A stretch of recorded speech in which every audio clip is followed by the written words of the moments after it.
All right. Welcome. Two fat guys talking flowers. We're going to give you the good, the bad, the ugly about flowers. We are one fat man down today. Fernando is on vacation. So you got Joel, me, and Mike up in the cabin, and as well as our very special guest today, all the way from the other side of the pond, the Flower Circus himself, Mr. John Elstgeest. Sorry about that. Well, welcome. Thank you. Really a big honor to be here. Well, yes, welcome. I'm going to do my best to hold down Fern's seat for now, but we'll see how it goes. Welcome, sir. Thank you for coming all this way. Yeah, you got big shoes to fill today. A big seat to fill. I don't know. I think my shoes are bigger than his. But yeah, we'll see how it goes. Hopefully I do okay. Well, welcome. You're here for the Flori Expo of the week, right? Yeah. You have a presentation you're going to be putting on? Yeah, on the education day we'll do a presentation, a trend presentation. Do you know what time is your slot? I think it's 4. 4 o'clock. All right, yeah. Right on. I'm sorry, I'm distracted by your Zoom call, Dad. What do you mean? Mom, behind you. Mom's climbing shelves in the background there. Mommy, get down off this shelf. You're distracting the Zoom call. They're worried about you up there. I don't know why she's climbing. She thinks it's circus, so she starts climbing. Yeah, she wants to join the circus with you, John. That was her tryout right there. All right. No, she's fearless with a ladder. All right. Well, in all these episodes, we always like to start at the beginning, which is your beginning. We want to kind of jump back a little bit and tell your story. Yeah. The fans definitely want to know who you are and what the Flower Circus is and why you walk around everywhere dressed like you're running the 3-ring circus and you got the hat and the uniform, everything, and the videos. So let's go back. Let's tell some people what's going on. Yeah, almost in the flower industry. I mean, I started when I was 11, working at my uncle's nursery, picking weeds, and never left the industry ever since. And have been selling flower bulbs in Australia, been working on the auction in Holland for an export company, working for a breeder, and actually did a lot of different things. Ended up doing marketing for a big chrysanthemum breeder called Deliflor. Did the marketing over there, but I saw that I wanted to do more. I wanted to start my own company, and that's why I came up with Flower Circus, because I think flowers is emotion, and we need to show it more, because I don't think we do it enough. And that's why I love you guys, because you were doing it. Thank you. Yeah, no, it's definitely, you could see the excitement and everything that you guys put together. It's more than you though. It's a whole. Yeah, we've got 10 designers now working, and we've got some people on social media as well, just to get the word out. And every designer. And you have a sidekick too, with the guy with the orange nose. Yeah, he's doing a show actually now in Belgium. Right now, so he's what's his name? It's also John. He's also John. Yeah. So you guys got together when? Because like I view him when I watch your videos, I view him as like your sidekick, like your right hand man. Yeah, it all started out with me and 2 designers, and at a certain point I was almost traveling more than I was at home. So then I decided I need another ringmaster in the circus, and then I was thinking of somebody. A certain personality that fits the circus, and I was thinking about it was Christmas time. After the second bottle of wine, I thought, okay, it should be somebody like John. And after the 3rd bottle of wine, I thought I was brave enough to just call John, because why search for a type of John than John himself? So, yeah, and then I called him and said, let's do it, let's try. And he said, yeah, okay. And that's how it all started. So he's the ringmaster / clown, actually. Yeah, I like him. Yeah, and he's got some good dance moves too. Yeah, that as well. He fits actually. If he was here, it was 3 fat guys. It was a flower grower for a long time. He stopped doing that, and he stopped running around in his greenhouse, and that doesn't help his figure. But it's good to have him in the circus as well, and it's all about the emotions, and together we come up with the craziest ideas and making great videos as well. I love your ideas. So, John, go back to you were telling the story about you were picking weeds, and then you decided to start something. Yeah, first, Love to hear. yeah, I was picking weeds at my uncle because I needed to have some money because I wanted to buy a stereo. Doing that in summertime and also when I was free from school, just went there on Saturdays, worked there. You have to explain to Joel what a stereo is. Yeah. So, Joel, it's like a box that has an antenna on it, and you could play music with batteries and stuff. Double D batteries. And then You can listen to AM and FM radio, cassette. Yeah, he doesn't know anything about that stuff. He's a digital man. Yeah, and the cassette you had to turn around halfway. There was more. Yeah, you have to time. If you wanted to record something, you used the cassette, right? And you'd have to just time it perfectly because whenever the radio would start the song, you'd have to wait for it to start the song and then record with the perfect time. And the most annoying thing was when the DJ was still talking when the song already started. Oh, yeah. Yeah. Exactly. So doing that, after that, my other uncle had a flower shop. I started to work there, just helping out. And that's where I learned to make some bouquets as well. Really fun thing, and I learned a lot from him as well, the tricks of the industry, how to sell flowers, the smallest tricks that work the best. And it's until today it still helps me, and a lot of those tricks I tell during our shows as well. I mean, that's a crazy story. I think I just told about peonies. He was selling peonies, 5 stems of peonies for $2.50, and we couldn't sell them. Nobody was buying them. And at a certain point he said, after 2 hours, he said, okay, take the price label out. We took the price label out. They were all in buckets. He said, just lay them on a table. Put some water over the leaves. That's in the buckets. So that's what I was doing. He said, put a price tag in. 3 and 2 for 5. We sold everything within 2 hours. Yeah. That's how it works. I think they're getting a deal. Yeah. Yeah. And where was this? Where was that? This was in Holland, in the center part of Holland, in Utrecht. Talking about difficult names, Utrecht. Yeah, I gotta learn my Dutch words. Yeah, and it was a great experience to learn to sell flowers and just get people walk away with a bunch of flowers even bigger than expected, and they spent more money than expected, but they were happy and with a big smile on their face. And that's when I thought, okay, I want to stay in this industry. I want to make people happy with flowers. And I think that's until today, just give away a bunch of flowers. I mean, that's a great thing. Just see those eyes light up of people. The only minus is I will not order flowers online because I want to really give it to the person. Right. Yeah. I'm not a fan of the flowers in a box that get delivered to your doorstep. I like that personal delivery. In the UK, there's actually a flower shop that records when people get the flowers. So they bring away the flowers to the people, they open the door, and you get the first reaction. And that's amazing. Great part. That's the whole point. Like that initial reaction. That's the whole point. That's what you want. Yeah. That's smart. Yeah. And that's the great thing. For 3 days, a woman is happier when she receives flowers. Not just women. Yeah. Yeah, absolutely. Yeah, but I think that's the key for a good marriage. Flowers 2 times a week, 1 day a week fishing, and you've got a happy marriage. I mean, that's it. That's right. So at what point did you say that, okay, I have an idea where I can help flower companies, breeders, growers, whoever, to get more reach and to get their name out there? Like you became like a consultant and a marketing arm for these companies. At what point did you start that? I think it started. That's where you're at right now. Yeah. Right? It started out when I was quite young. I started selling flower bulbs in Australia. I was 20. All my friends were backpacking in Australia, and I was working there. But I already quickly noticed that there's a lack of knowledge of what's happening. And I thought, we can do so much more sales. We can make so much more money and have so much more fun as well doing it. We need to do something about it.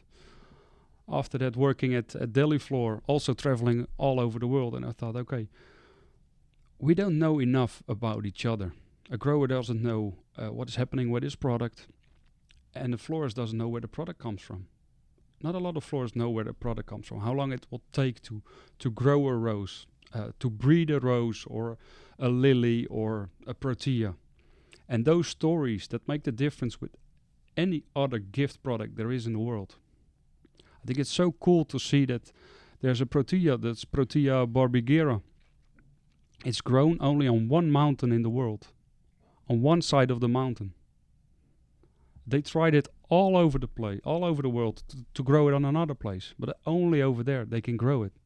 If you can tell it to people, I mean, I think that's a real cool story. Yeah, no, for sure. That's definitely a sales. Yeah. That's a very major sales goal, sales point for sure. Yeah, and combined with the tricks and all those things, and I love to tell those stories. But I was a salesperson, and there was a bit of extra, and I thought, okay, I want to go more towards telling those stories, helping growers out, not only showing their product when we're abroad, but also the other way around, telling them what florists really need. Smart. Yeah, absolutely. Once you see how everything is being grown, done all the work that goes into the farm and the labor that goes into, the backside of the flowers, you completely change your buying mentality and how you perceive flowers. It's completely different at that point. Yeah. Is that you with the birds? Is that your house with the birds in the background? Can you hear the birds? Yeah. I hear birds clear as day. Yeah. I was like, where are these birds coming from? See, you told me my headset sucked. You can hear the birds outside. The birds are a chirping up here. What kind of bird is that? Is that a whippoorwill? That's a yellow-bellied sapsucker. Did you make that up, or is that really what it's called? So I just made that up. We have many species of birds, but actually, if I saw on the internet that there are no such thing as birds, that these are government robots. Oh yeah, they're like drones. Birds. Yeah, they're the government robots. There are no such thing as birds. Where I lived.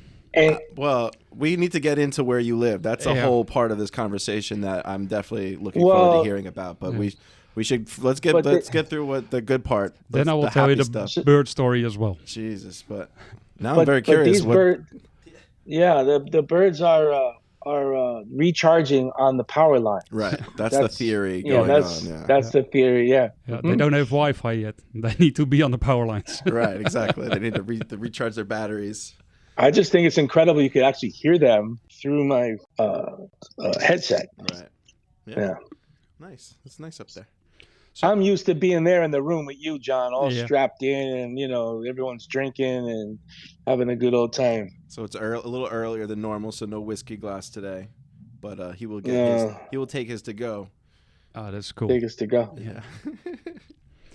So continuing with the story, with Deliflor traveling the whole world actually, and I noticed that during those shows we did, it was all about chrysanthemums, and I got bored telling about chrysanthemums even after 2 hours. So I thought we need more flowers, different flowers as well. It's not only about chrysanthemums, and I suggested that to them as well. Let's invite more growers or breeders, and they said we can't do that. And I thought, okay, then I need to just take the idea and start for myself. And at that point, I started Flower Circus. Right on. So what was like the first things that you did? Like, how did you get in?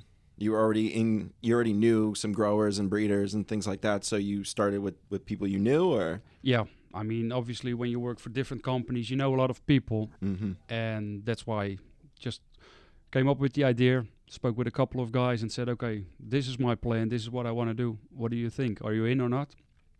And a lot of guys said, okay, we're in. And they're in ever since, actually. And they didn't need to, did you sell them on ideas and, you just told them you're going to have fun with the flowers, you're going to market them in a new, different way? What was the...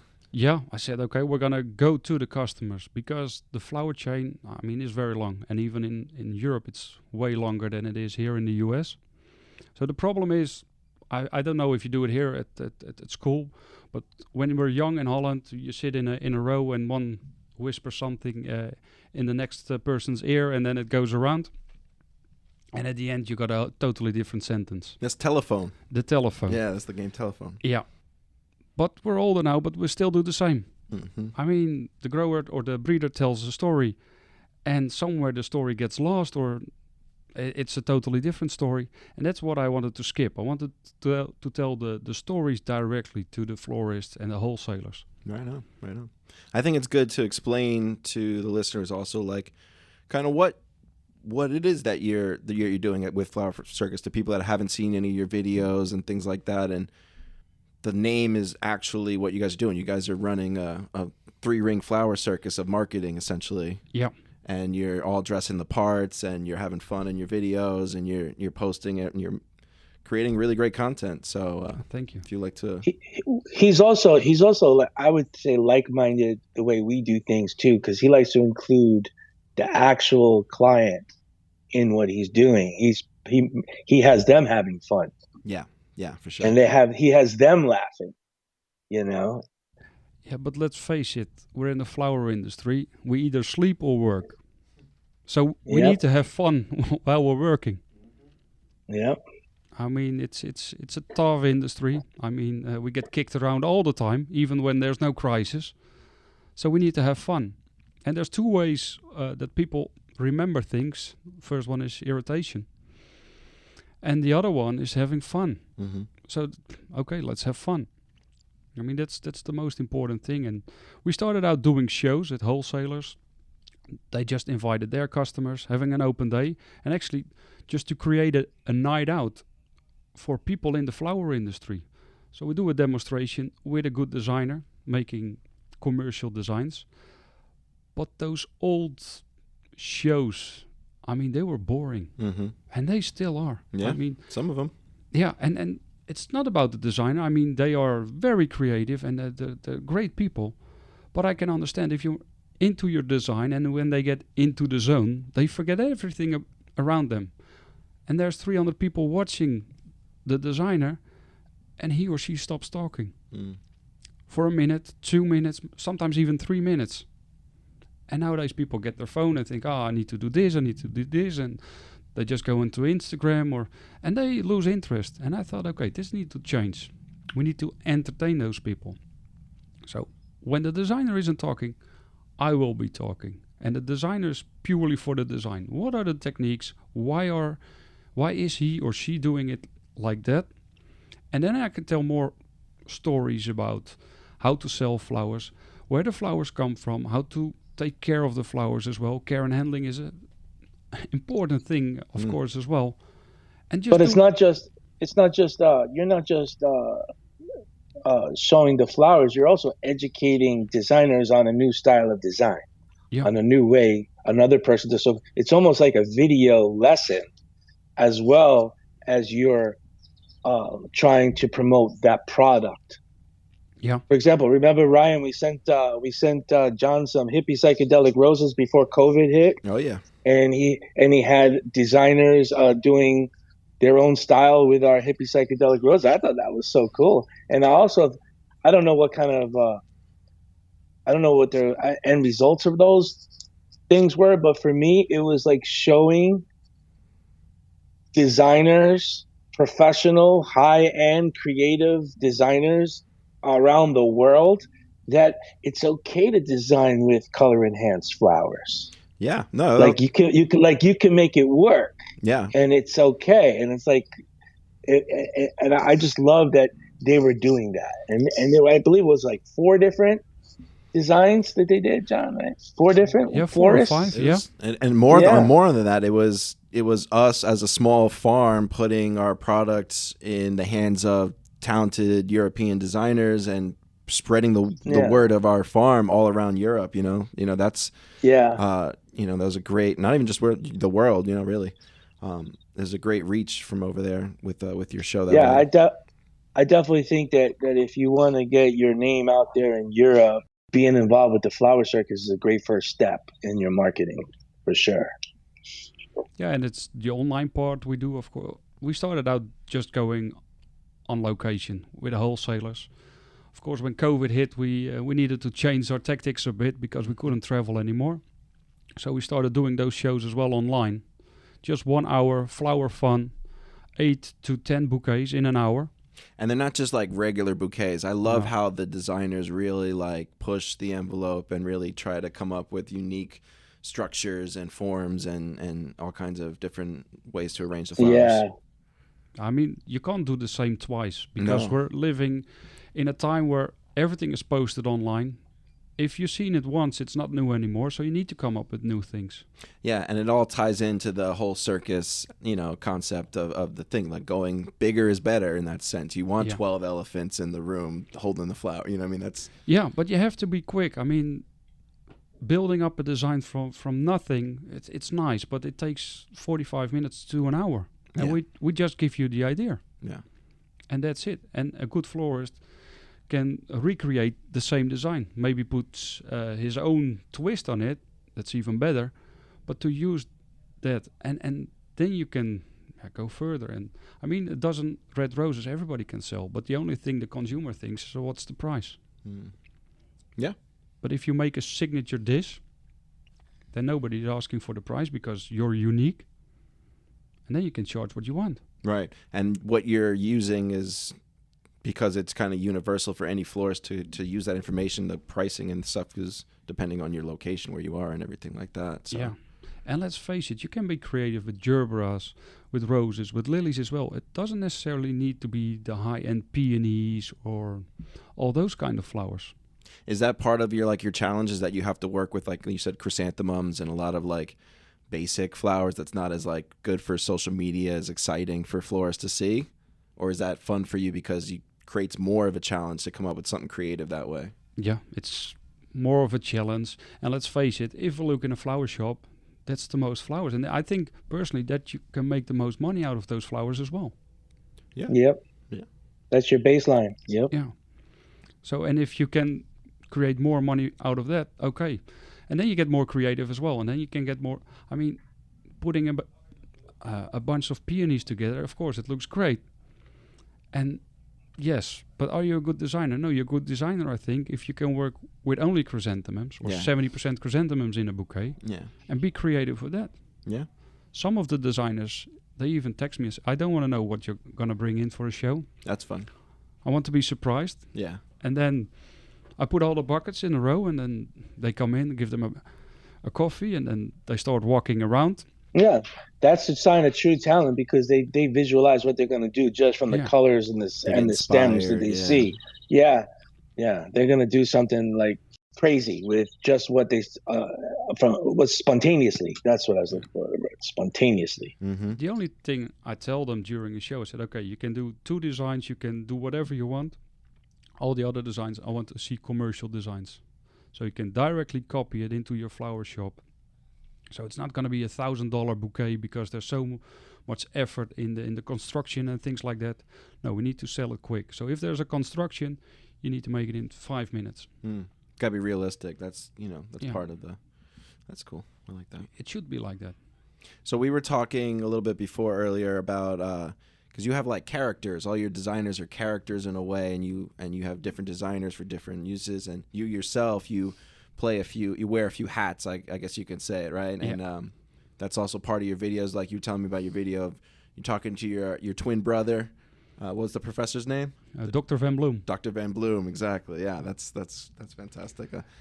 You want to talk more on that? Yeah, Dr. Van Bloom. That's again the education part. Mm-hmm. I thought, okay, I need something else, or I need somebody else to tell more about education. And people doing courses, they don't have time anymore, or they do have time, but they don't take the time to do a course.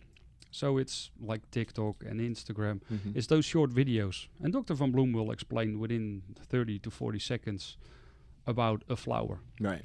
And some fun facts. I mean, did you know that Duchesse de Namur, one of the peonies, the most famous white peony, that it's already from 1856, the year that it got introduced. Wow. Shit. That's I pretty had crazy. no idea. And that's 25 That's the number one seller. That's Yeah. the number one seller after Coral Charm. Wow. At least here in the U.S. it is. Yeah. I think worldwide it is, because it's a great variety. Wow. Sarah Bernard also, I think it's 1900, just after Second World War. Incredible. Wow. Yeah. So all the peonies with a French name, they are introduced before 1910.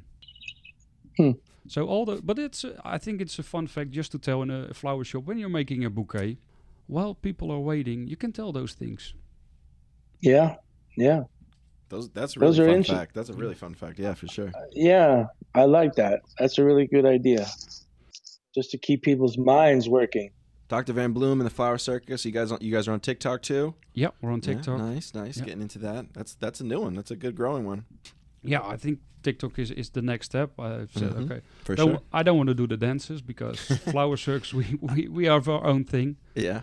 And that's why we started doing things like this and with Dr. Van Bloom, and there will be some more coming up. Sure. I'm sure that you can find one of your characters can do the dances for you while you're doing the arrangement. You told me the designer you have that blindfold designs. Yep, just part of the show, doing something crazy. The great thing was we were in England doing the show, and okay, let's do a blindfolded bouquet. I just want to try. Sometimes you just in the vibe or in the zone, and you think we need to do something crazy. So blindfolded bouquet. We just cleaned the flowers to make sure he knew what flowers there are. But then we blindfolded him. He started doing it, and of course we did some tricks, putting the flowers the other way around or cut the head of a flower so he only had the stem. But he was feeling it and he was doing it, and it turned out to be actually a really good looking bouquet as well. And after the show, That's terrific. the nice thing, after the show, somebody came to us, and her sister was blind, and she said it was so cool to see this. I mean, it was like goosebumps. Like, she said, "Thank you so much for doing it like this." You're out thinking you're doing a fun random thing, and you're really, inspiring a whole industry of blind florists, maybe. Yeah. But let's face it, if you make a bouquet, it's not only about the color, it's about the shape and things like that as well. Yeah, texture is, unless you're working with the flowers every day, you don't really think about it too much. Yeah, that's how we sometimes make bouquets with only greens and work with textures. And people look at us like we're crazy. We are, of course, but they say, a bouquet with only greens, how can you ever do it? And then we start making it. But what happens in a flower shop? Where are the greens? Tucked away in a box? There's not a consumer who says, "Oh, I want that green, I want that green." But making That's a big supermarket item here in the U.S. Is just a bouquet of greens, and people buy them too, especially on the holidays. They use them for like the base for their bouquet, and they just open the bouquet and then they throw it in a vase and then throw flowers in with it, and then boom, that package is done. Yeah. So we were on the tour in the cooler today. What's her name? I'm sorry. Yolanda. Yolanda was here. We were doing the tour, and we walked past the. Who's Yolanda? Yolanda is a grower in Holland of Lysianthus. She's here doing a tour for the Lysianthus growers in Holland, just to check out what's here already in the market, and then what the Dutch Lysianthus maybe can add as well here. And she's a grower herself, as well as representative of what, 12 or 10? For 12 growers. 12 growers. Yeah. Fantastic. They made a promotional group called Lysianthus the Special Flower. They make great books with inspirational books, which also include all the varieties that are grown at the moment in Holland. They signed and left a copy of that book for you, just so you know. Oh, cool. Yeah. Thank you. And for the listeners, maybe it's cool as well. So The first 5 to react to get a copy. Where could we get the book? Where could they get the book? We will get the book for you. All right, cool. So drop some comments, and we'll get you a Lysianthus book. Yeah. But what I was gonna say, how do they comment? How do you comment on the podcast? Is there a way to comment? Or they need to send John a message? I don't know. We're gonna figure that out. We're gonna. If you hear this message and then somehow tell us you heard this message, we will figure out a way to get you that book. Either me or John. Yeah, right. You figure it out. But we were in the cooler walking in doing the tour, and they saw the palette of Smilax, and they were like, "Oh, that you got gold sitting right there on them shelves." Yeah. Saying that, but if those were in Holland, those were, what are you selling for there? They €4.50. I mean, it's crazy prices. There's a lack of green at the moment in Europe. Yeah. I mean, there's nothing coming from Italy. Normally in Holland they buy the Italian eucalyptus, but it's out of season. We're very short on that. Yeah, it's out of season. It's still 1 month to go, and then it will be back, but it's still too young. Right. Yeah, no, we were just talking Yep. about. I know we were talking about the green side. Made me think of that. It's funny. Yeah.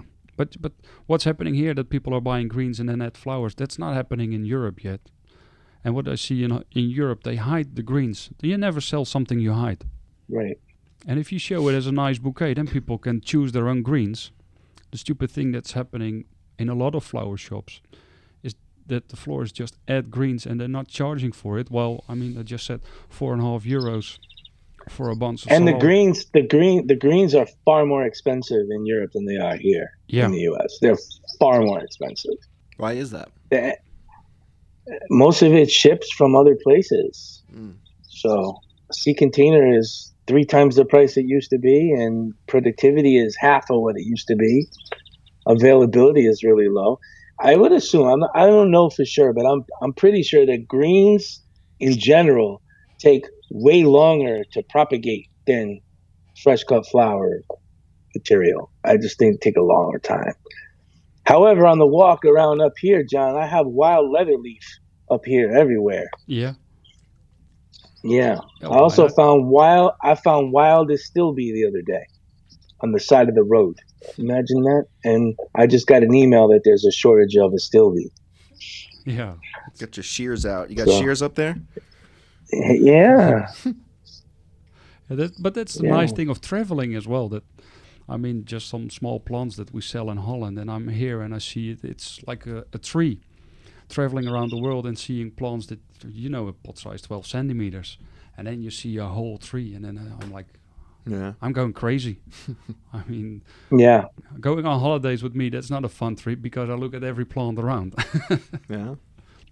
And John, do you see these for example, the Lysianthus growers, are they affected by the fuel prices as well? Did they have to shut down during winter, or did they continue during winter? I know in Holland they had a big problem with the cost of fuel and Yeah, gas prices are enormous in Holland.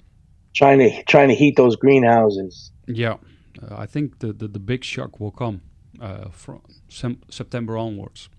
Now we're getting into summer in Holland, so that shouldn't be a big problem. But when it's getting colder again from September onwards, I think we can see, I think the latest that I know, I think it's going to be 10% less Lysianthus, at least 10% less chrysanthemum, but the Dutch chrysanthemum don't come to the US. But That's a crime in itself. Yeah. That's a crime in itself because they used to come to the U.S. and they are far superior than anything you can get out of South America. And for some reason, we have some kind of rust or something some kind of stupid reason, Californian trips. some kind of stupid reason why we can't bring it here. What's the reason? Trust me. California what? Californian trips. That's a small bug. Ah, okay. So you can't import them because it's a little... Yeah, and that's the running gag in Holland. It's called Californian trips. And we can't ship it to California. Wow. It's the same reason why we can't bring gladiolas from Mexico to the United States with foliage on it. They have to remove all the foliage. The gyps. I don't know. Gypsophila also doesn't have any foliage. Also because of the Yeah. Yeah. That makes sense now. All that shit's here already. But yeah, the big problem will I mean, if the gas prices stay like this, then we get a huge problem in Europe producing flowers. Well, a lot of rose growers went dormant during winter. Yeah. This past winter. Or Did the partly- Lysianthus farms do that too, or No. they continued? They They continued. continue. Some continued. With Lysianthus, it's different. You either grow it or you don't grow it. I mean, with roses, you can put it dormant, so that's okay. But with chrysanthemums, Lysianthus, things like that, you can't do it. I mean, tulips, you can choose to force them a little bit later. But at least tulips, you got a lot of them on a square meter. But even there, the prices went up. The cost price went up enormously. I was going to say, yeah, but the prices went up, but then the demand went down once Russia started their invasion into Ukraine. Well, that whole region was kind of shut down of flower sales, so the prices kind of stayed moderate, even though it cost a lot more to produce. Yeah. You just brought up a good transition. We got to get into the story, John. I know you want. Yeah. I know you got to tell. I don't know if you want to tell it or how you feel about the situation, but for those who don't know, You were in Ukraine. You were living there, right? Yep. Do you for want to? 6 years. 6 years. Wow. So, I mean, if you mind, you want to tell us what's going on? You want to tell us a little bit about what happened? What was your situation? You want to get into it? Yeah, the situation was like I was living in Ukraine already for 6 years. My ex-wife is Ukrainian. I stayed there after the divorce because I really loved it over there. Mm-hmm. Just bought a new apartment just outside of Kiev. Was always living in the center of Kiev. I thought it was a little bit too busy, and I found a really great place just outside of Kiev, 15 minutes drive. Forests all around. Small place that nobody knew, Bucha. But now everybody knows the place. I was there, and there was a threat of Russia, but it's always there. I mean, the first war started already 8 years ago when they took Crimea and a part of the east, the Donbas region. And we were thinking, okay, this will pass as well. I mean, we were laughing about it actually. And then one morning I woke up, 24th. I woke up 4 o'clock in the morning and just checking the news, and it said that Putin just closed the airspace above Ukraine. And I thought, this is crazy. But I already got a feeling like this is not good. So I already had a bag in my house with all the papers and everything. And then within 5 minutes I get a text message from a friend of mine from the other side of Kiev, close to the airport, and he said, they start bombing us. And I said, what the heck? And so I ran outside, already heard it, went back to my ex-wife in Kiev, just drove there as fast as I could. Luckily I have the keys of the house, opened the door. I was trying to call her, but she didn't pick up the phone. Run into the house, put on the lights. I said, we have to go because the war started. And she was looking at me with big eyes like, what do you say? I said, the war started, so we need to leave now. Unfortunately, her mother just the day before ended up in the hospital because of COVID. She said, I can't leave my mother here. And my son also told her, you have to leave, or you have to stay for grandmother. Mm. So within 2 minutes, we packed his bag, ran outside, drove away, or tried to drive away from Kiev. Windows open to hear where the shelling was. Tried to drive back to my house just to get my stuff. There were already tanks coming out of the forest, Ukrainian ones to go into Kiev to protect Kiev. I had to stop for them, but I didn't stop for them and just went straight through them to get to my house, to get my stuff.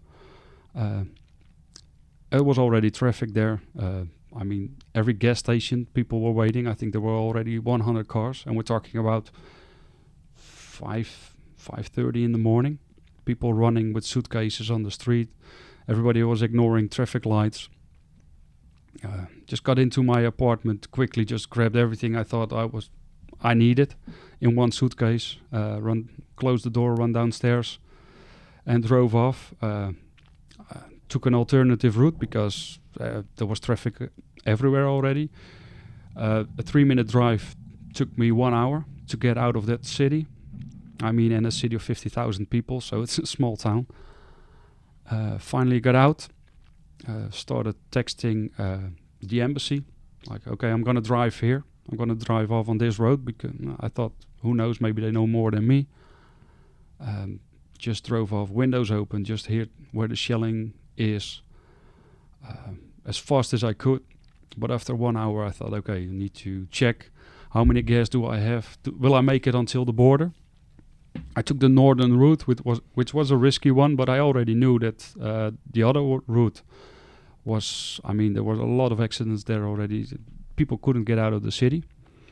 One of the girls working for me left 15 minutes after me from Kiev. She couldn't get out of the city already. We kept on driving, saw tanks, saw artillery, everything going towards Kiev. And my son was captain of my phone, just texting everybody like, we're okay, we're driving now, and don't worry if there's no contact because we're driving through forest and everything. Called my parents and told them, don't worry, we're on our way. And that's how we drove off, and filled with adrenaline. Then after, I think, 2.5 hours driving, I knew there was a small bridge coming up. And I saw all tanks coming our way. And I thought, oh, this bridge is coming up pretty soon now. And I hope I'm not on the bridge while there are tanks driving on that bridge, because you're a sitting duck over there. Luckily, it stopped just before we went onto the bridge, past the bridge. Then there was a small town. There was some traffic as well. There was all tanks coming on, and just guys 18 years, 20 years old. Really bright blue eyes. Didn't know, I mean, they didn't have to shave yet, and they were driving a tank. And just, I thought, wow, they're gonna protect their country. Driving further. And then at a certain moment, there was no car in front of me, no car behind me, and I thought, okay, what do people know what I don't know? Right. And just driving, and I mean, all your senses are not 100%, they're on 1,000%. You hear everything. I mean, the change of tarmac is already like, what's happening? Is there a plane? Or luckily got to the border, but still every gas station had at least 100 cars waiting. And I was driving, and then at a certain moment I thought, okay, if I slow down a bit, I will make it to the border. And only when we were at the border, it was like, okay, what do I have? And I looked, I've got my son, that's the most important thing. I got 2 bags, and I grabbed some food, but there were also some candles in that bag and some other stuff you really don't need. But it was just in a split second, you throw things in a bag, and that's it.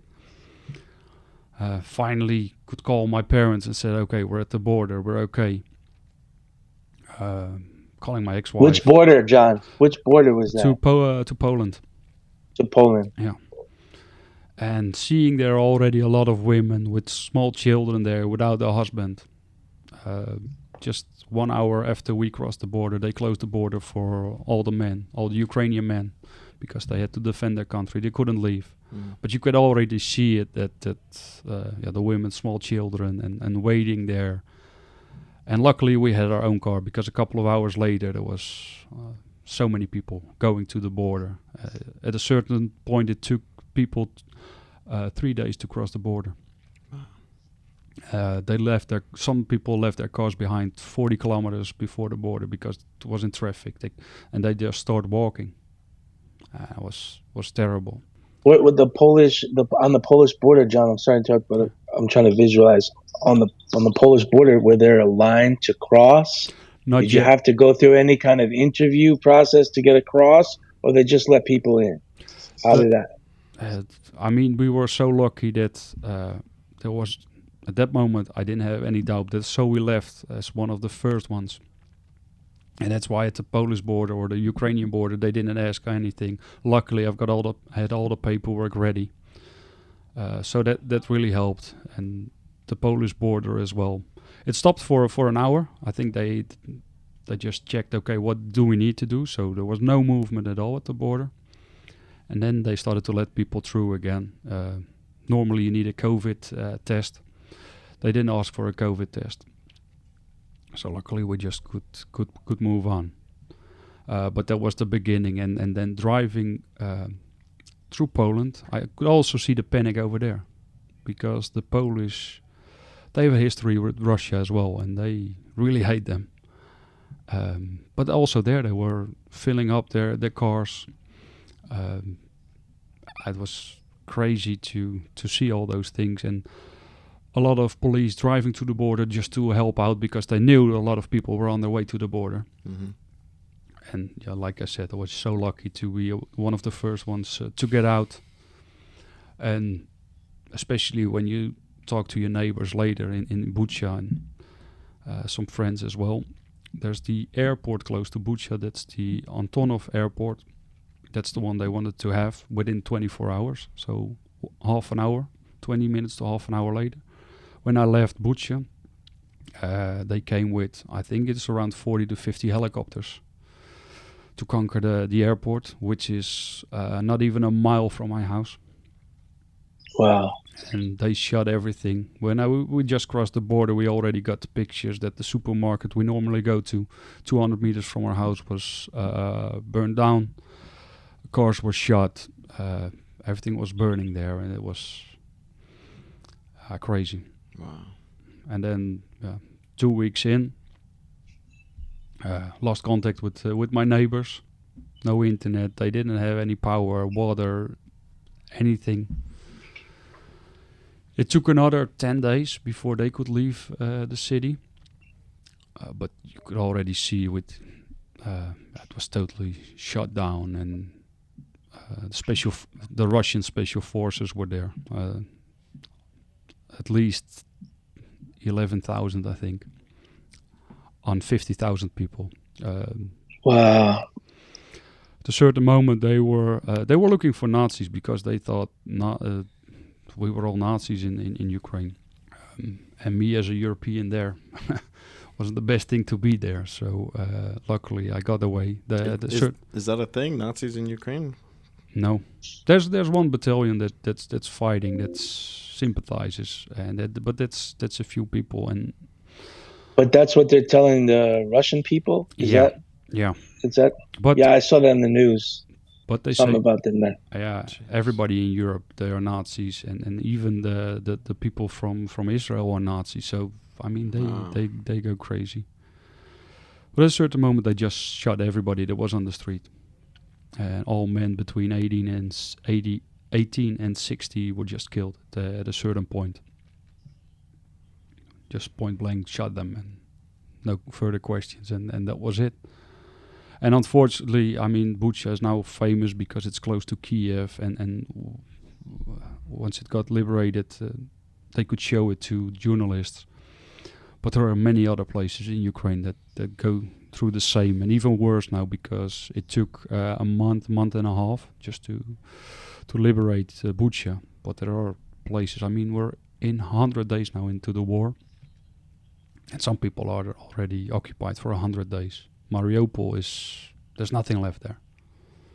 So that's, you don't want to think about what happened there. I mean, the official figures are way off.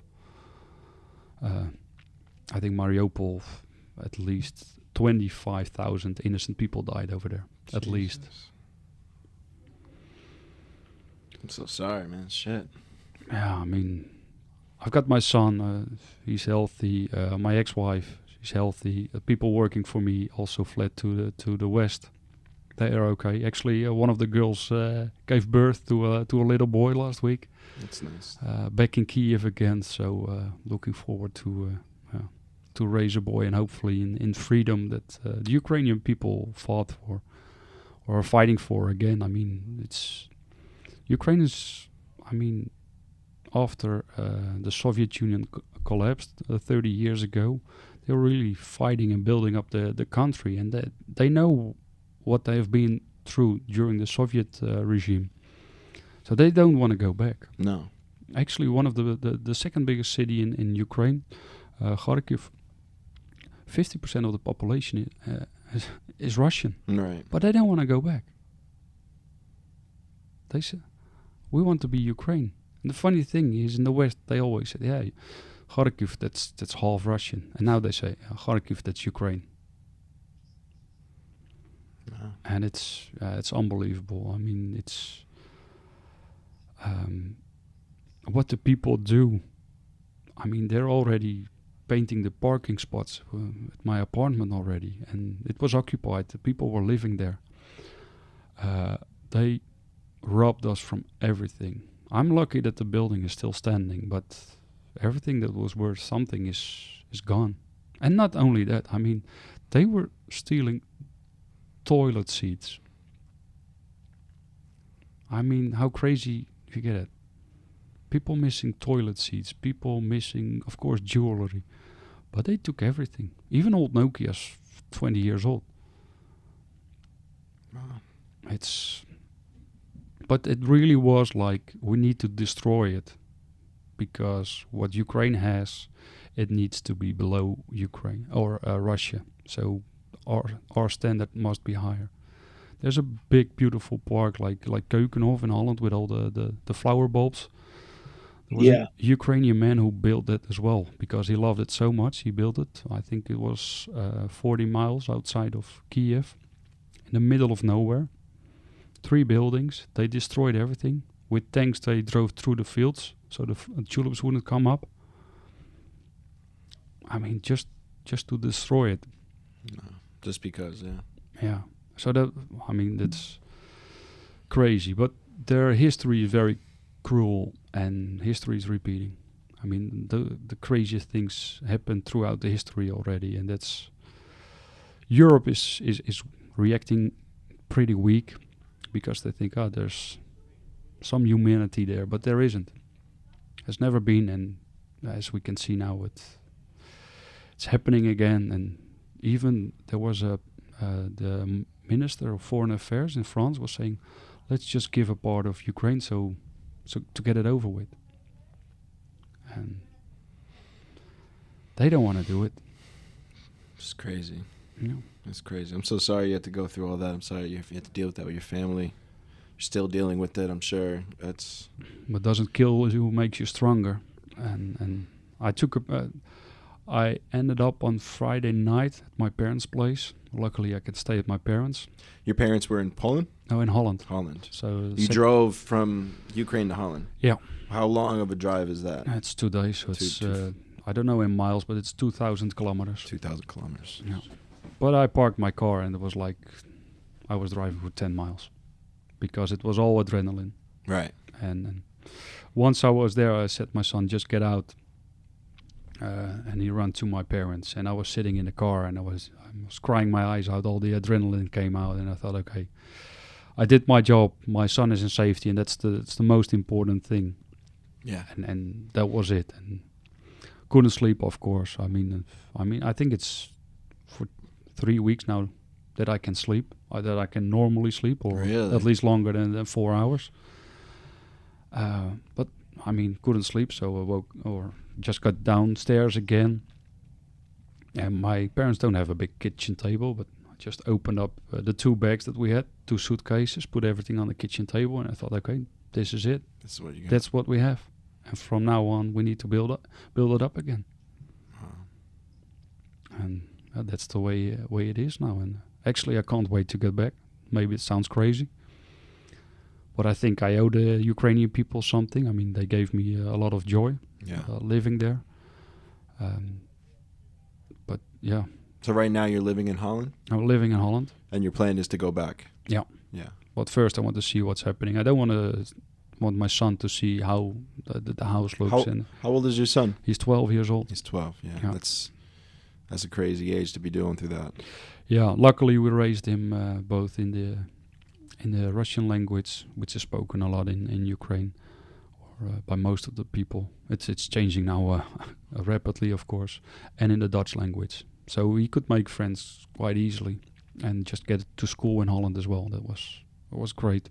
So the moment we arrived in Holland, I was texting people like, okay, can you help us? Can he go to school? Can he just go out and play football? Yeah.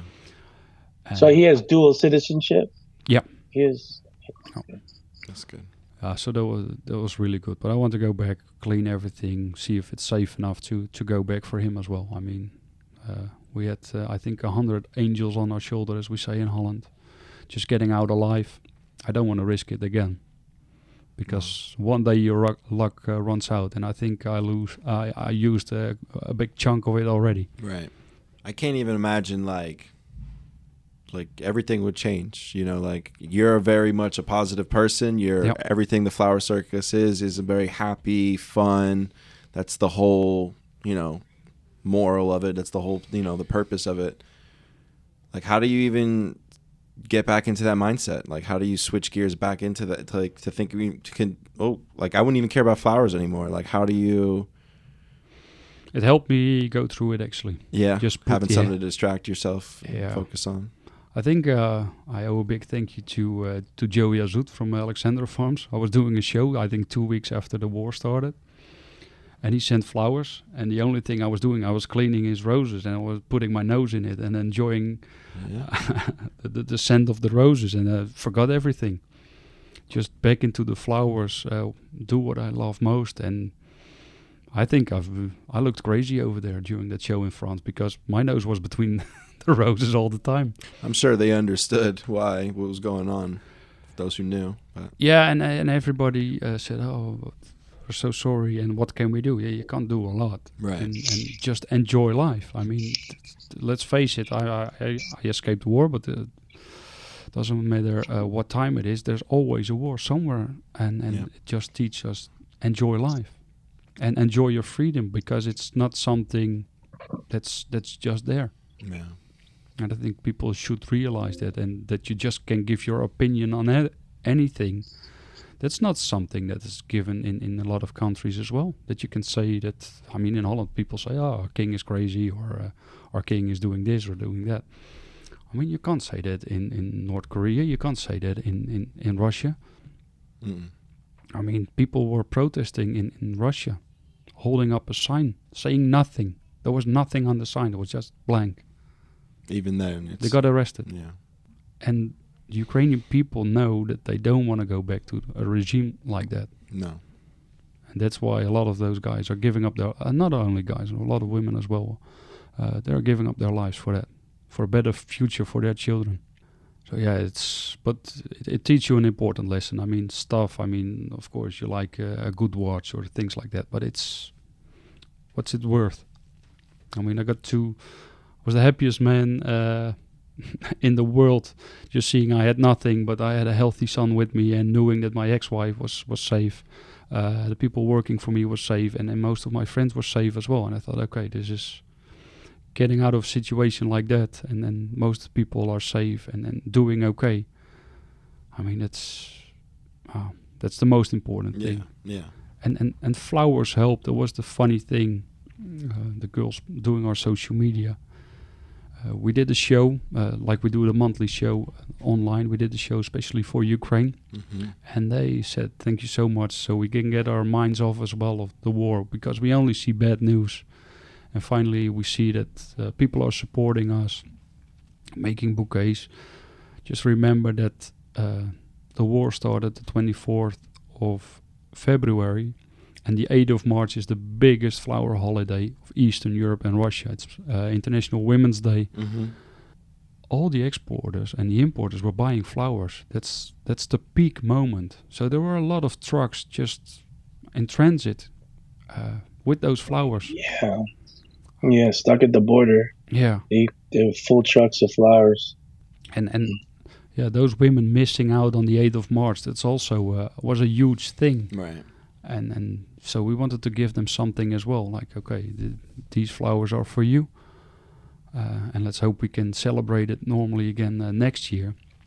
But even during time of war, people were handing out flowers, just to give that little bit of luck to the women and to forget their sorrows for a moment. And that's where you realize, okay, flowers do a lot for people. Yeah.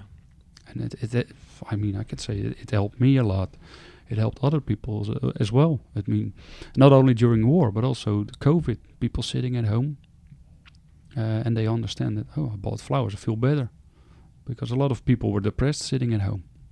And I think that's an unbelievable power that flowers can have on us. So yeah, that's so true. Yeah, looking forward and even more convinced to bring out that message. You want to sell that message even more now. That message means a lot more to you now. Yeah. Yeah. And seeing growers losing everything, and the national symbol of Ukraine, they were putting it on a square with 1.5 million tulips. 1.5 million tulips which they couldn't sell for Women's Day. They just put the national symbol on that square. During wartime, bombs were falling in Kiev as well, and they were making it. Wow, that's amazing. I mean, the Ukrainian women, there are a lot of strong people in the world, but that's strong. They are that's tough. Strength right there. Yeah, that's another level. I don't know if the video was here in the US as well. There was an old lady, I think she was 80, 85. She was unarmed, went up to a Russian soldier and she wanted to give him sunflower seeds, and he didn't want to take them. And she says, take the sunflower seeds. He said, no. She said, you have to take the sunflower seeds. And then he said, why? just put them in your pocket. So if you die, something nice will grow out of you, you piece of shit. Wow. And it's an unarmed 85-year-old woman. 85-year-old woman saying that. I mean, that's tough people, and that's why they will win. Yeah. That's why. Yeah, when your 85-year-old women are that tough. Yeah. You got a good... So luckily it's my ex-wife now, because if she would talk to me like that when she's 85, no, it's crazy. And still checking the news, of course, every day, hoping for good news, that it will end soon. Yeah. Just to get back to build up the country again. It's unbelievable what people are going through, but also to looking to the future and then say, okay, we need to move on. How big was the floral industry in Ukraine before the war? They have some pretty big rose growers, actually. They've got 2 rose growers that have 40 hectares. Mm-hmm. The flower industry, it's really flower-minded people. Okay. It's, if you go on a visit, you buy flowers. It doesn't matter, just go on a visit. You go, for example, Kiev, you go outside the metro. I think there are 10 shops or people on the streets selling flowers. So how was the industry? How can the industry like help get that back to where it was and like regrow the Ukrainian flower industry back up? It's difficult to say. First of all, the war needs to stop. Right, of course. And then people will start buying flowers again. I think even more than ever, enjoying life more than ever. And that will come back for sure. That's good. No. We have some Ukrainian customers in Miami. Yeah. Yeah, and one customer, she came in one day and we asked her, how is your family? And she just started to break down and cry. That her mom, they were giving some sort of fast track visas for relatives to come to the U.S. And that she couldn't get her paperwork. She couldn't get it, and she was very sad about that. She couldn't. She was crying, and it was really just, I didn't mean to, like, when you say, hey, how's your family and stuff, you don't mean to like upset them, but she was struggling to get her mother out, but she couldn't because she didn't have all the right documentation, and her mom, because of the war, was having trouble getting the right documentation. Yep. And our government they weren't bending the rules. Either you have the paperwork, you don't. She was really distraught, because she couldn't help her mother get out, even though I believe the government was allowing people who had relatives to help them come here to the U.S. to be with their family. So nothing good's coming out of this situation over there, that's for sure. And what a story, John. Wow. You sit down, you watch the news, you think you know what's going on. Meanwhile, you have a friend who's living there, and who went through the story. I can't even talk about it. I don't even know what to say. Just what a story. Yeah, it's unbelievable. And I think the big shock will come when I go back and see everything. Yeah. I mean, I saw some pictures already of my house. The graffiti is on the wall. Everything's unpacked. Everything's on the floor. That makes it. And they booby-trapped a lot of places as well. Shit. Wow. So they got hand grenades in washing machines, in a piano as well. So a little girl wanted to play piano when she came back. And then her mom luckily realized there were some pictures on top of the piano, and she saw that they were moved a bit. So she said, wait, playing piano. And then they opened up the piano and they saw a hand grenade.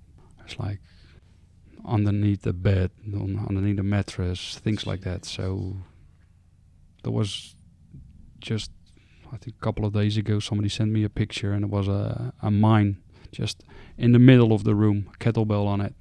And that's it. Good luck. Fuck.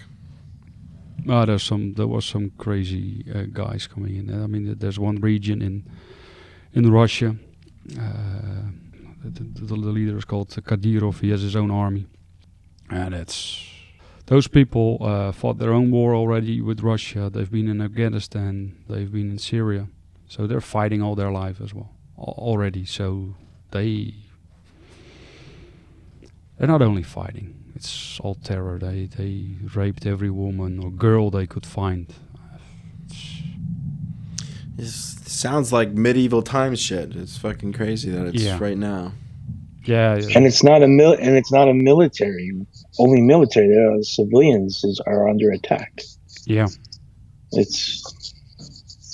mean, he hit so many hospitals. Just if I look outside my house, I can see the military hospital in the town next to me. They bombed it as well. Yeah. So the neighbor was sending a video. He said, "Look, this is what happened." I mean, there's not a clean war. No. Whatever, but there should be some kind of level of right. Yeah, destroying hospitals and churches and schools and booby trapping fucking kids. Yeah.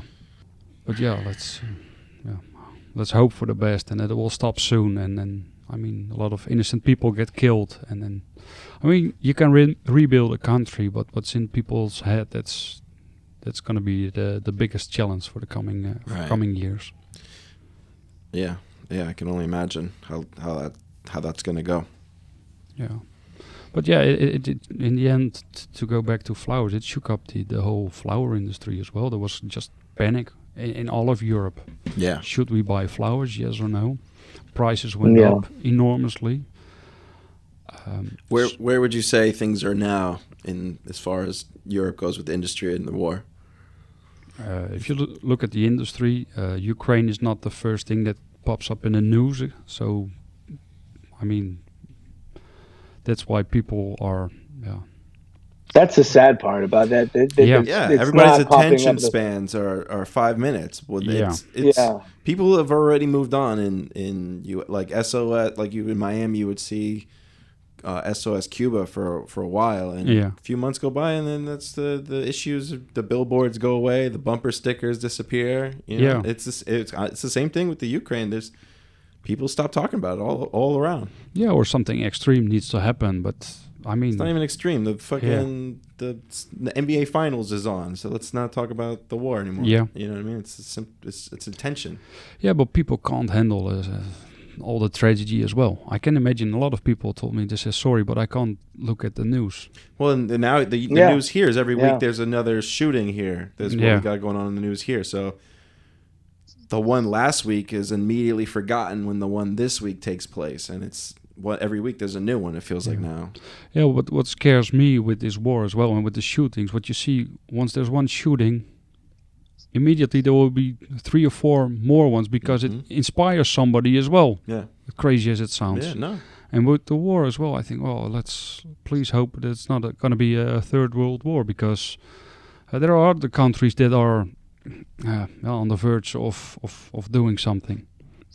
Yeah, and you got to think about civil wars too. Everybody's so angry at each other here, and sides are divided, and everybody's got a gun. Yeah. We need to go back to make love, not war, I think. Yeah, man, we need to get these flowers out of these people's hands. No, really. I mean, it's that could be a thing. You trade in your guns, and we'll give you some flowers. Yeah, I'm all for. I mean, this is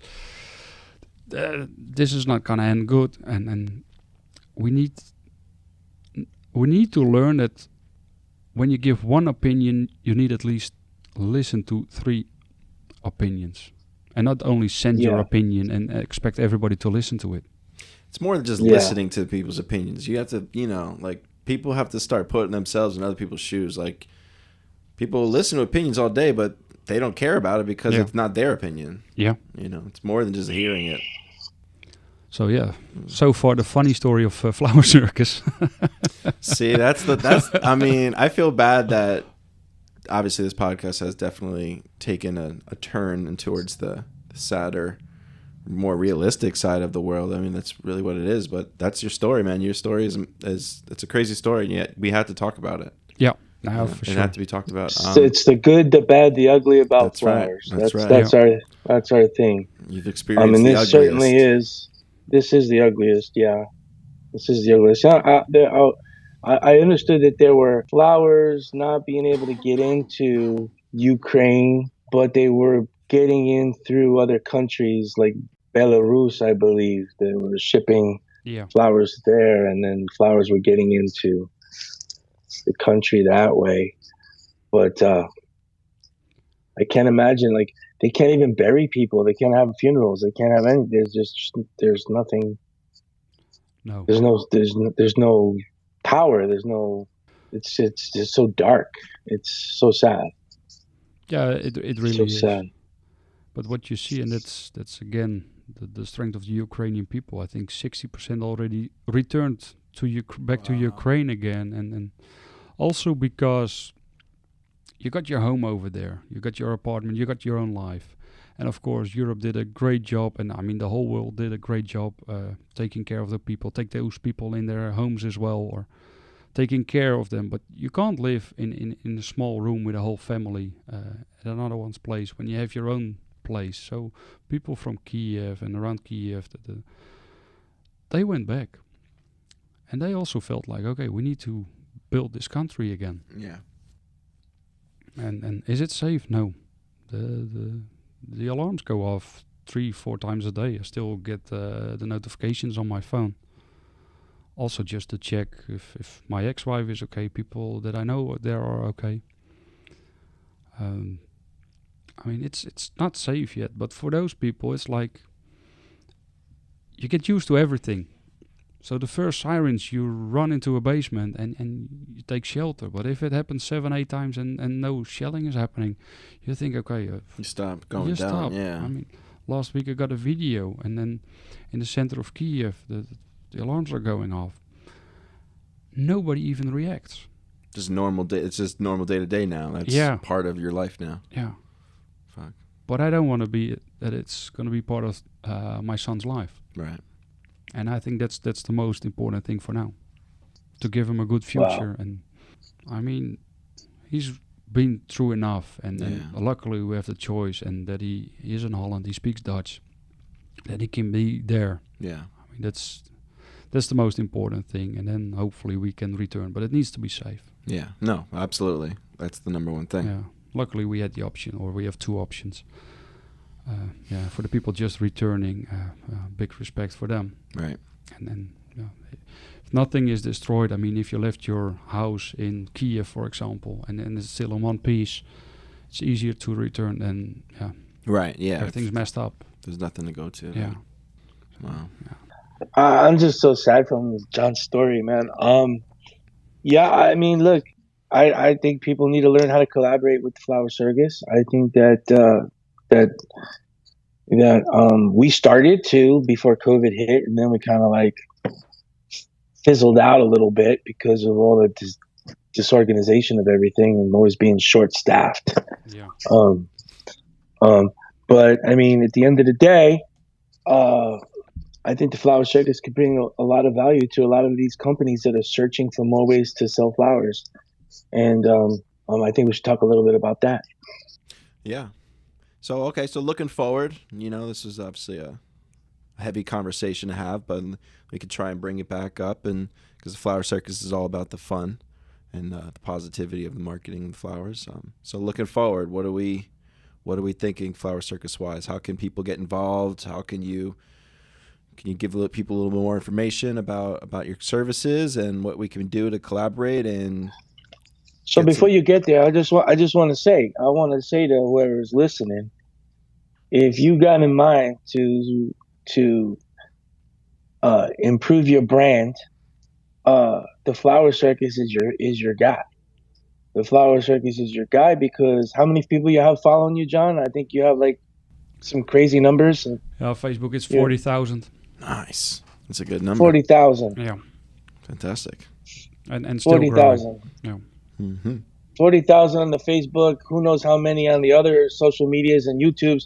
The point is that if you want to get your brand known, the Flower Circus is an excellent avenue to go down, especially with the way that John has his roster of highly respected floral designers, because when the floral designers request something to the wholesalers, they're driving the market. They're driving the business. They're demanding what they want, and I think John can help make that happen. So I just wanted to add that in.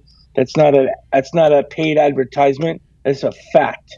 Right. That's a fact, because our brand of hippie psychedelic roses got traction during our promotion of them with the Flower Circus.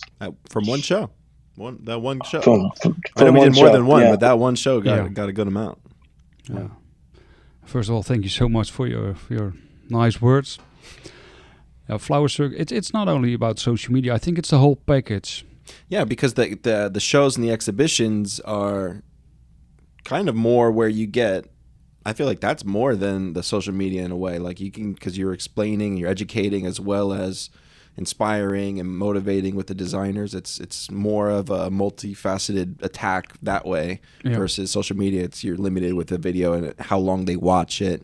You can't interact with them as much. So we just try to make as many as content as well. So if there's a show, of course we make the bouquets, but we'll make pictures as well, so we can post it later, or the customer can post it themselves as well. We even write down the ingredients as well, so people can make it easily for themselves as well.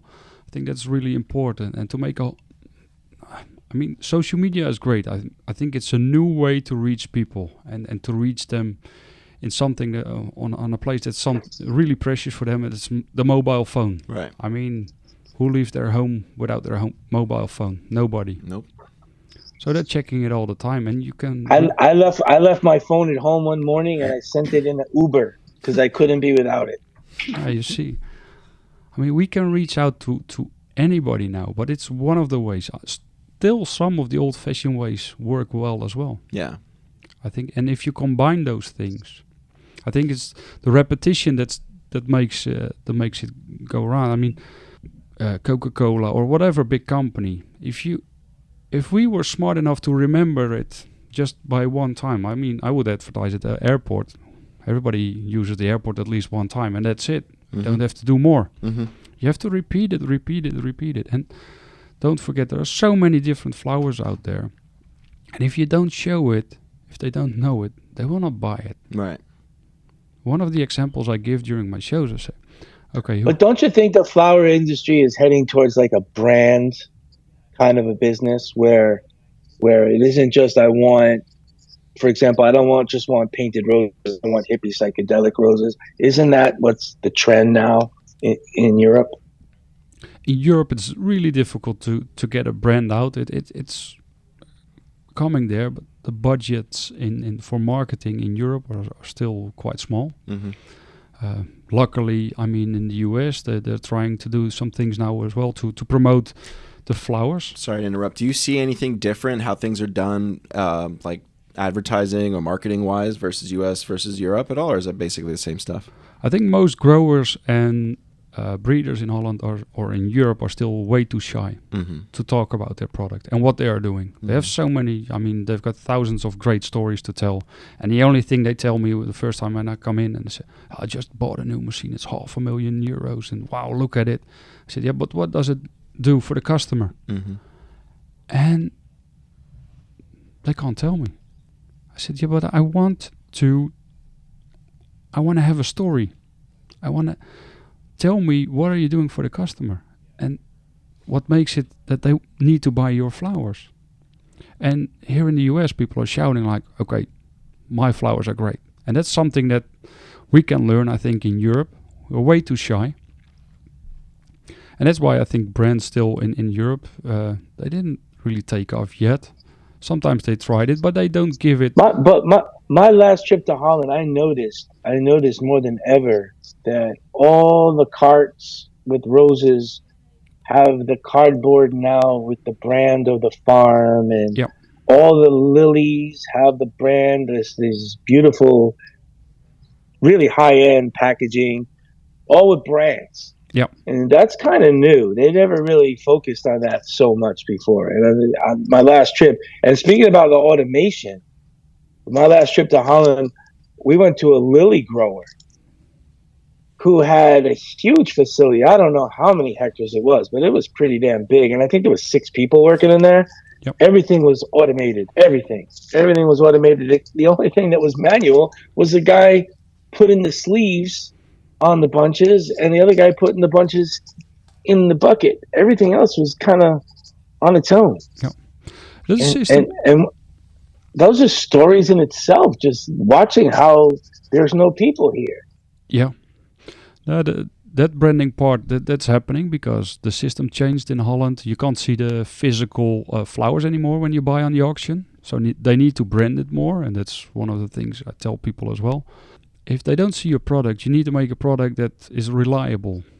Day in, day out. Right. And then you need to brand yourself. So put it on a sleeve, put it on a bucket or whatever. Just so the florist gets it in and says, okay, I want those flowers with the bear on it, or I want this name, or because that's getting more and more important. So that part of branding, yes, but to the consumer, there's no branding at all. Mm-hmm. And I think to the consumer, yeah. So B2B, that's the same here. Like the average person doesn't know any of the brands. Yeah, which was like what Oscar from Rio Roses was explaining to us. Like their whole thing was they were trying to make Rio Roses a national brand. Yeah, Rose. They wanted to be the Rose brand. And I think in a lot of ways they probably did that, but but B2B is where I'm talking about. Yeah. For some reason I don't get into the consumer's head. I'm always in the B2B mindset, but like how do you even like the VIP roses, VIP painted products by the Sasson brothers, the guys who have the wildest and craziest rose varieties, always on the auction. People will buy roses and then they'll buy VIP roses. Mm-hmm. Now we have customers that they recognize that VIP. They know what that is. They know what that's synonymous with. So I'm thinking like they're not the last ones to make that happen. No. But you need to come up with something new or different. It doesn't necessarily need to be a new product. I mean, you came up with the hippie psychedelic roses. People were painting roses already. Yeah. Yeah. But the way you put it in the market, that made the difference. Yeah, absolutely. And that when it's a success, when everybody tries to copy you, I mean, that's the way it goes.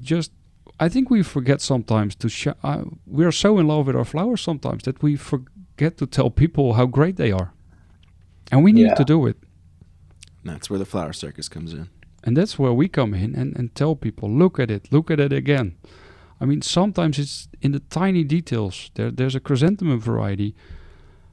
It has really tiny water drops in the heart of the chrysanth. You barely see it, but if you pay attention to it and show the people it, I've noticed that I've showed it to somebody, and then I gave it, and then they started to tell the story directly. Look at the center, wow, it's like tiny flower drops, and it gives a great effect. I mean, just give people the tools, or Flower Circus is there to give people the tools so it sells itself, or that the stories go in, and every market needs a different approach, and Europe obviously is different than the US. Mm-hmm. So you need to tell the story that people understand it. You need to talk the language of if you want to reach florists, you need to talk the language of the florist. Right. If you want to reach the importers, you need to talk another language. That's why when we do a show, the first day I'm only talking with the importer and telling about, okay, there's packing rate is better, and this is happening, and this is happening. This is your beneficial part. And then I'm not telling the florist the packing rate is better, because for him it's not beneficial. I mean, it is beneficial, but he doesn't, or she doesn't know that it's beneficial. I will tell, this is long lasting, or this will open up slowly, so you have time to sell it, all those kind of things. Yeah. You need to speak the language of your customer. You need to know who's your customer. For sure. That's definitely, especially on the marketing side, that's the number one goal. Yeah. Yeah. If you don't know who you're selling to or talking to, I mean, I can tell. Shooting in the.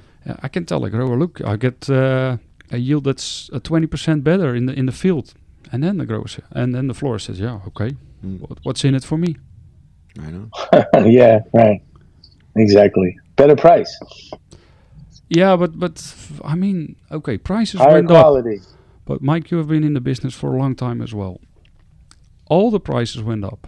How much did you pay for a car 40 years ago? What are you paying for a car right now? How much did you pay for roses 40 years ago? How much are you paying for a rose right now? Same price, right? Same price. And we're not talking about the cars now. We're No, talking no, about yeah. the roses. Yeah, it's the only one that hasn't Yeah, changed. yeah. And that's one thing that I went into a lot of flower shops lately during COVID, and everybody, or almost everybody, when I came into the flower shop, they said, "Yeah, sorry, the prices are very high of flowers." When I went into another store, the Where prices they should be. the prices were also up by 50%, 100% sometimes. Nobody said, sorry, the prices are up. Yeah. See, but that depends on the customer, because I know for sure there's going to be flower shops where the person that buys once a year for the holidays or something like that came in, oh, well, last year this was only $50. Now it's $100. And then they go get a bad review or some bullshit because that person doesn't get it. And that's what they have to deal with. That's probably why they tell you, because the customer before you left because they didn't want to pay the extra money because last year it was cheaper or whatever. But do you still remember what you bought last year in the restaurant, and if it's the same price? do I remember? No, but I mean, that's what the world of Jimmy the Tulip. Google Jimmy the Tulip reviews told us. Hey, Jimmy the Tulip told us on Valentine's Day that one of his customers decided to close down for Valentine because the prices were just too high. They couldn't make enough money like they used to, so they preferred to just pass Valentine. Yeah, That's, I mean, that's their choice. that's a bold move, Yeah. you know. I know like some of those .com services, they're make or break. They're made or break on those holidays. If their reviews, and if they get bad things like go on, that's your business is shot. That's it. On the other hand, if somebody wanted to spend $50 last year, you can on a bouquet of flowers, you can spend $50 again. You can't go into a car dealership and say, this car was this amount 5 years ago. I want to spend the same amount for the same car. But that guy's gonna say something. That guy's gonna say something slick. You know what I mean? He's gonna be like, oh, this was not the same. No, but also the florist comes in there, and if they are more creative and make another shape of the bouquet, nobody will recognize. Right. I mean, that's the thing. I mean, we are creative. I mean, we should do this. We can handle this for sure. So we're not gonna. Price is not an issue. Yeah. Until a certain level, but that's with everything out there. So what's next for the Flower Circus? What you got any big plans? 2022, 2023 coming up? Yeah. I mean, obviously we're going to do next week. We're going to do the show here. Hopefully we're going to be more in the US as well. Yep. To show our love of, to show and share our love of flowers, and to educate as well, and to bring the industry something good.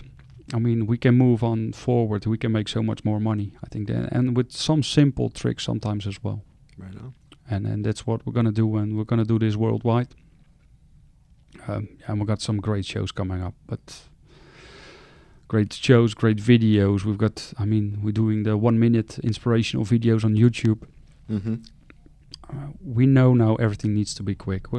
Those videos are flying as well. See, I just started. We're going opposite now. We're making longer YouTube videos because it depends on what you're doing with the videos. If you're trying to monetize those videos on YouTube, length matters. And for us, for a long time, focused on short, quick videos for social media, but that actually has a negative effect on YouTube in certain ways. Like there's short videos that there's benefits to both, but I wouldn't just say focus all your energy on short. Also make some.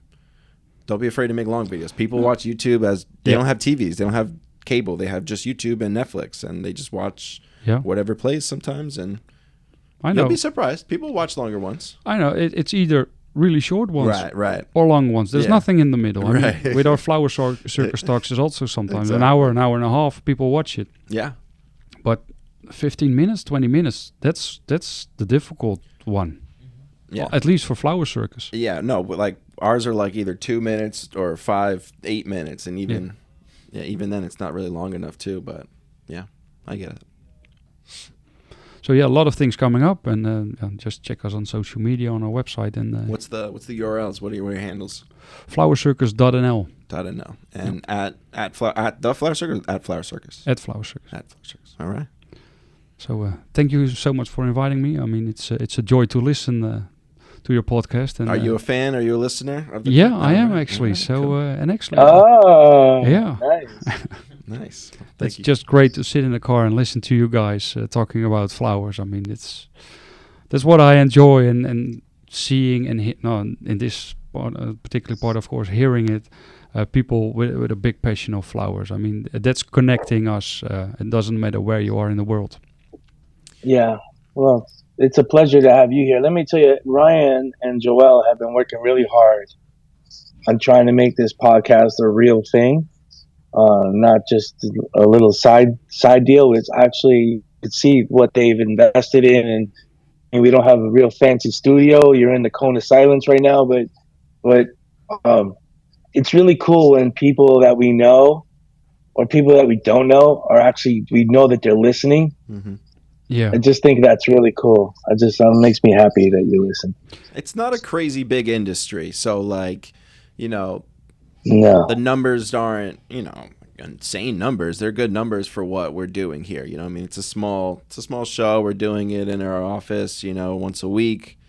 But it's growing. We're getting there. And the guests they've been great guests, and we were very excited and proud of all the people that we've had come on and spend their time with us. And it's definitely helping. And having you on here gives us definitely some push on the international side. I know our Dutch episode with Easy Flower was one of the most popular ones. Yeah. So yeah, we're definitely excited to have you here, and very grateful that you're sharing your story with us, and eager to see all the more fun things that you're putting out there with the Flower Circus and all the characters there. Yeah, I think it's time to make some content here now as well. We're gonna yeah, that's the next time. That's why we did this early, so we can do some fun stuff now. Yeah. Awesome. That's terrific. Well, thank you. You have any last minute? You got any last words? You good? No, thank you so much, and keep on doing the good work and spreading the love of flowers. I mean, that's the most important thing here, and you're putting so much effort in it. I mean, you're killing it actually. I mean, it's unbelievable what the effort and the vibe that's here. I mean, that's fantastic. Thank you. That's helping out. I mean, like I said, we're either sleeping or working in the flower industry, and you need to make it. I mean, it's a big part of your life. You need to make fun as well, and doing those things, the podcast, the videos you're doing. I mean, I've seen the customers coming in here. There's nobody without a smile. They come in with a big smile. They leave with an even bigger smile. Mm-hmm. I mean, either you're not charging enough, or we give them ice cream as they leave. Okay, that's it. Coffee and ice cream helps. No, yeah. But, all right, great. That's right. And thank you so much. All right. Well, this is it. This has been another episode of Two Fat Guys Talking Flowers, where we give you the good, the bad, the ugly about flowers. We got our man John here with the Flower Circus sharing his amazing story with us. Stay tuned. We got a lot more to come. New guests coming next week. Make sure to see him at the Flori Expo during his visit here while he's doing a great presentation. And check him out at theflowercircus.nl. Thank you for listening. Have a good day.